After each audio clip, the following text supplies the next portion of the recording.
Kom ons bid saam. Ons Vader in die hemel, ons loop oor van vreugde en blydskap, dat ons vanmôre weer hier in die teenwoordigheid mag verkeer. Hier waar U ons verseker, dat ons die kinders is en dit altyd sal bly. Hier waar U ons verseker, dat so seker as ons die brood eet en die wyn drink, so seker is ons Here Jesus Christus sy liggaam gebreek en sy bloed vergiet, sodat ons U ons Vader mag noem. Ja, Vader, ons besef, ons is dit nie werd nie, ons kan dit nooit verdien nie, ons bedroef U Vaderhart elke dag, maar ons vind ons vreugde en ons blydskap daarin, dat die sterwe van ons Here Jesus genoeg was, om al ons sondes vir altyd uit te wis. Ja, Vader, dit bly 'n wonder in ons oë. Ja, U hou nie boek van die kwaad nie. U het ons lief, met 'n liefde wat ons verstand te bowe gaan. En U gee vir ons U vrede, wat ook ons verstand te bowe gaan. En daarvoor dank ons U. Ons dank U dat ons hier kan saam wees. Ons dank U dat ons mag nagmaal vier. En ons dank U dat ons deel mag wees van 'n gemeenskap van gelowiges, waar U vir ons elkeen sorg en ons omsien. Wil U ons daarom seën, hier waar ons saam is. Gee dat ons U woord met erns sal opneem, ons eie sal maak. En Vader, ons dink aan hulle wat 'n geliefde so onverwags aan die dood afgegee het. Wil U vir hulle troos, hulle versterk, hulle oprig. Dit alles bid ons van U, o Vader, in die naam wat bo elke naam is, die naam van ons Here Jesus Christus. Amen. Broers en susters, u sal onthou, ons het verlede week stilgestaan by die gelykenis van die verlore seun, by die verlore seun nommer 1, en vanmôre staan ons stil by verlore seun nommer 2. Ek wil weer lees uit Lukas hoofstuk 15. Ek lees net die eerste vers van hoofstuk 15. Die tollenaars en sondaars het almal die gewoonte gehad om na Jesus te kom luister. Hierteen het die Fariseërs en die skrifgeleerdes beswaar gemaak en gesê: hierdie man ontvang sondaars en eet selfs saam met hulle. En dan vers 11. Verder het Jesus gesê, daar was 'n man wat 2 seuns gehad het. Die jongste het vir sy pa gesê: pa, gee my die deel van die besittings wat my toekom. Hy het toe die goed tussen hulle verdeel. Nie lank daarna nie het die jongste seun alles tot geld gemaak en van die ou reis af na 'n ver land toe vertrek. Daar het hy sy geld verkoos deur losbandig te lewe. Nadat hy alles deurgebring het, het daar 'n kwaai hongersnood in daardie land gekom en ook hy het begin gebrek ly. Hy het toe sommer by een van die mense van daardie land gaan bly en die het hom na sy plaas toe gestuur om varke op te pas. Daar het hy gewens hy kon sy honger stil met die pele wat die varke eet, maar niemand het hom daarvan gegee nie. Toe kom hy tot inkeer en sê: my pa het wie weet hoeveel dagloners en hulle het almal oorgenoeg kos. En hier vergaan ek van die honger. Ek sal dadelik na my pa toe teruggaan en vir hom sê: pa, Ek het teen God en teen pa gesondig. Ek is nie meer werd om pa se seun genoem te word nie. Behandel my soos een van pa se dagloners. En hy het sonder versuim na sy pa toe teruggegaan.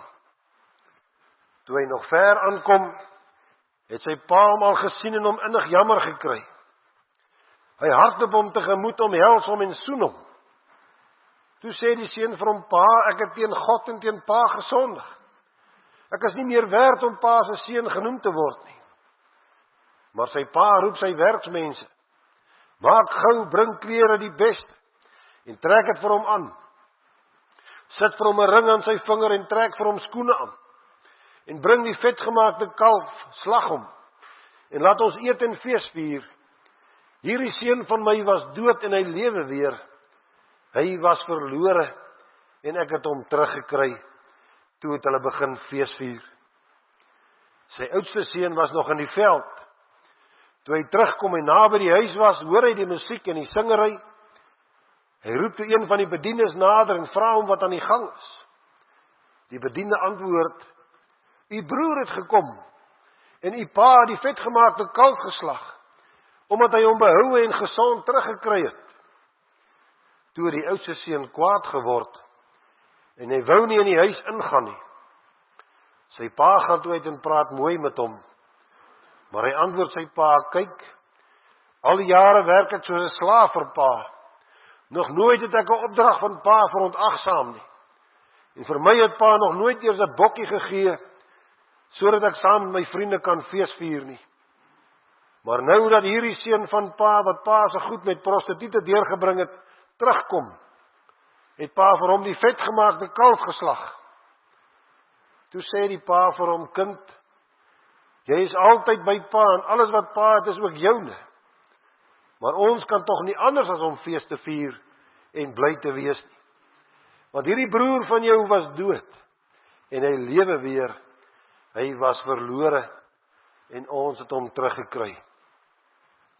Nou die kernverse waarby ons stil staan vanmôre is vers 28 tot vers 30.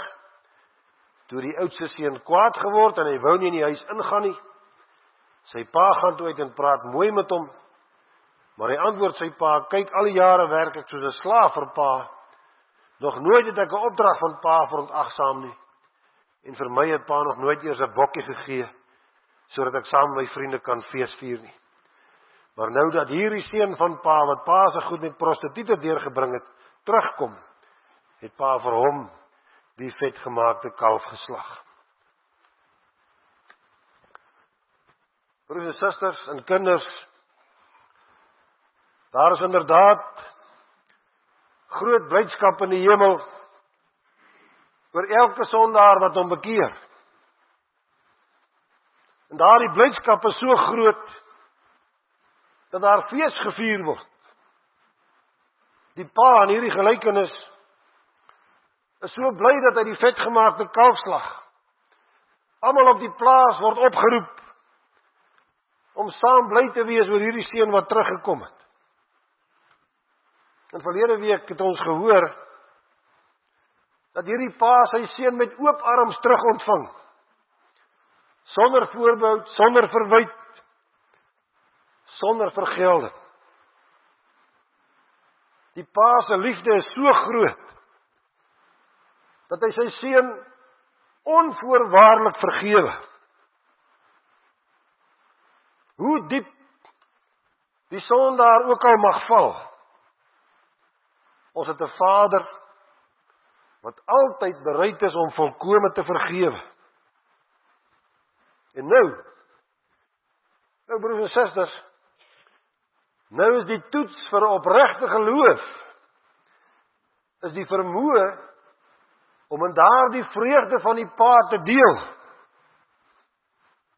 En terselfdertyd is dit 'n toets vir 'n mens se lojaliteit en jou toewyding teenoor so 'n Vader. En nou is die vraag: wie is verlore en wie is gevind?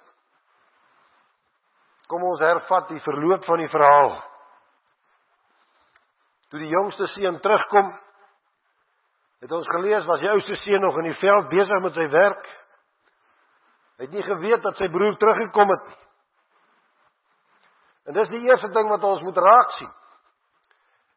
Dis tipies van die selfgeregtige mens, dat hy 'n harde werker is, dat hy soos 'n slaaf werk. Hierdie seun sê dit self later. En as hy dan by die huis kom, dan hoor hy die musiek en die singery, en hy hoor sy broer het teruggekom. En dan moet ons hierdie woorde van die slaaf wat met hom praat, moet ons mooi hoor.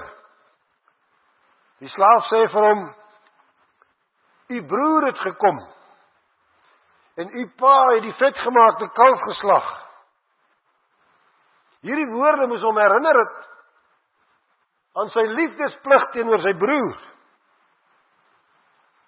Daardie woorde van die slaaf moes vir hierdie broer laat besef het, ek moet my broer vergewe, soos my pa hom vergewe. Dit was immers die enigste broer wat hy gehad het. Hy moes mos in die vreugde van sy pa gedeel het. Maar ons lees hier, hy word kwaad, hy weier om in die huis in te gaan. En dit wat so tragies is, slawe en huurlinge, hulle deel in die feesvreugde. Maar 'n bloedbroer, hy weier om in die huis in te gaan. En dan sien ons weer die liefde van die pa. Hy gaan uit en hy gaan praat mooi met die seun. Die ou vertaling sê, die pa smeek die seun om in te kom. Weer sien ons die pa se alles vergewende liefde. Want ons moet onthou, hierdie pa die gesag gehad, hy kon eenvoudig vir sy seun gesê het, los jou nonsens en kom in. Maar hy doen dit nie.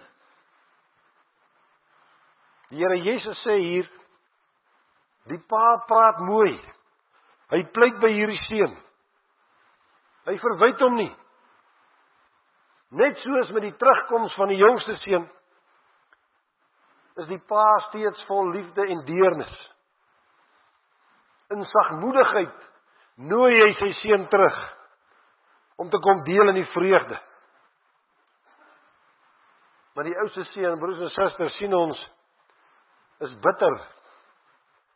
Hy wou nie vergewe nie. En nog erger, hy verwyd sy pa. Die pa wat al soveel jare vir hom sorg. Hy sê, kyk, al die jare werk ek soos 'n slaaf vir pa. Nog nooit het ek 'n opdrag van pa verontagsaam nie. En vir my het pa nog nooit eers 'n bokkie gegee, sodat ek saam met my vriende kan feesvier nie. En dan sê hy, en nou dat hierdie seun van pa, wat pa se goed met prostituie deurgebring het, nou dat hy terugkom, nou slag pa vir hom die vetgemaakte kalf. Sien jy, die eie geregtigheid, die selfverheffing. Hierdie broer, hy wou deur sy harde werk in die pa se huis, wou hy sy plek in die vaderhuis verdien. Hy wil nie sy plek in die vaderhuis uit genade hê nie. Hy wil dit verdien. En hierdie woorde, broers en susters, getuig van die tragiese vervreemding wat daar tussen hom en sy pa gekom het. Soveel jare bly hy saam met sy pa onder een dak, maar hy het 'n vreemdeling geword in daardie huis. Hy het inderdaad hard gewerk, maar hy het nie vreugde in sy werk gevind nie. Hy het self gekies om soos 'n slaaf te werk, want hy wou sy plek in die vaderhuis wou hy verdien. Hy het dit nie meer beskou as 'n voorreg om in die vaderhuis te bly nie. Die feit dat hy in die vaderhuis gebly het, het hy gedink was 'n reg wat hy vir homself opgeëis het. nadat sy jongste broer vertrek het, was al die rykdomme van die plaas in elk geval syne. Hy kon dit in vreugde geniet het. Maar kyk, hy rig sy gedagtes op iets kleins, op 'n bokkie, wat hy saam met sy vriende mee wil feesvier. Sien jy die vervreemding, die liefdeloosheid, die ondankbaarheid, die bitterheid het hom so aangetas, dat hy net nie kan deel in sy pa se vreugde nie. Oor hierdie broer, wat hulle lankal gedink het is dood, nou het hulle hom lewend terug ontvang. Die slaaf het gepraat van u broer en u pa, maar hy praat van hierdie seun van pa. Hy is miskien nog pa se seun, maar hy is nie meer my broer nie.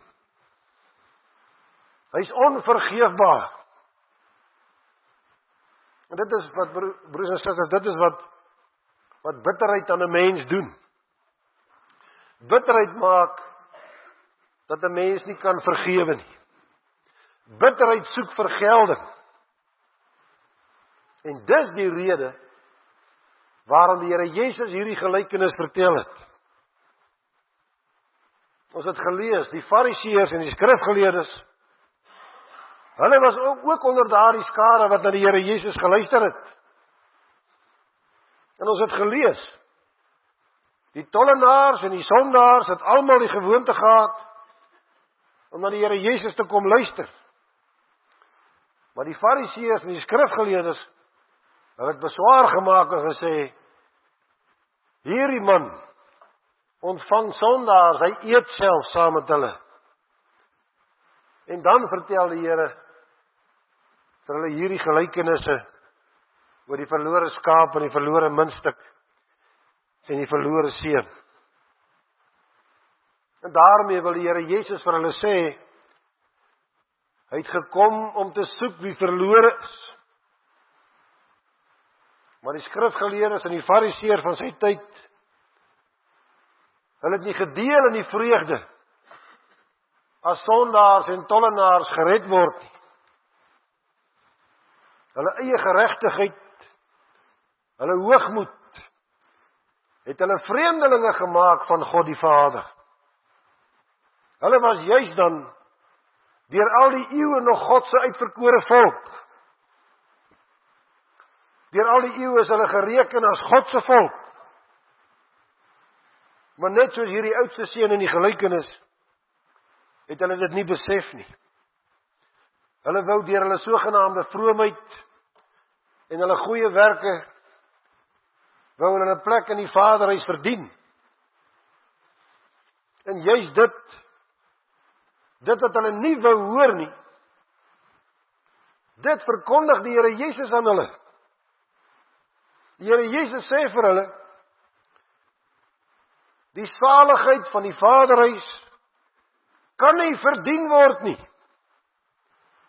Dit word uit genade geskenk. Dis wat die pa in hierdie gelykenis vir sy seun sê. Hy sê, kind, jy is altyd by pa, en alles wat pa het is ook joune. Alles wat oorgebly het nadat jou jongste broer weg is in elk geval joune. Die oorvloed van die Vaderhuis was nog altyd tot jou beskikking. Dis wat die Here Jesus vir die skrifgeleerdes en die fariseërs wou leer. Die oorvloedige genade van ons Vader was nog altyd vir julle bedoel. Onthou julle hoe het hy julle voorvaders uit Egipte gered? Hoe het hy julle voorvaders in die land Kanaan gebring? Hoe het hy julle telkens gered? Julle voorouers teruggebring uit die ballingskap. Die vraag is, wou hulle dit gelowig aanvaar, of wou hulle dit probeer verdien? Want die kruis van Christus, broers en susters, was genoeg om alle sonde van alle mense vir altyd te vergewe. Die tollenaars, die sondaars, die fariseërs, die skrifgeleerdes, almal se sonde is vergeefbaar. God se genade is so groot, en so wyd, en so onverklaarbaar wonderlik, dat hy bereid is om almal te vergewe. Daarom het hy sy seun gegee, sy enigste seun. En vanmôre nooi hy ons weer om te kom deel in die feesvreugde van die Vaderhuis. Hy nooi ons om te kom deel in die vreugde van geredde sondaars en verloste sondaars. En 'n mens, broers en susters, 'n mens kan eers ware vreugde en blydskap ervaar as jy vir 'n oomblik dink, hoeveel is jy vergewe? Hoeveel moet ek ander vergewe? As ek dink, ek moet ander vergewe soos die Vader my vergewe het, dan sê die Here, kom in, jy deel in my vreugde. In die hemel is daar inderdaad blydskap oor elke sondaar wat hom bekeer. Amen. Kom ons bid saam.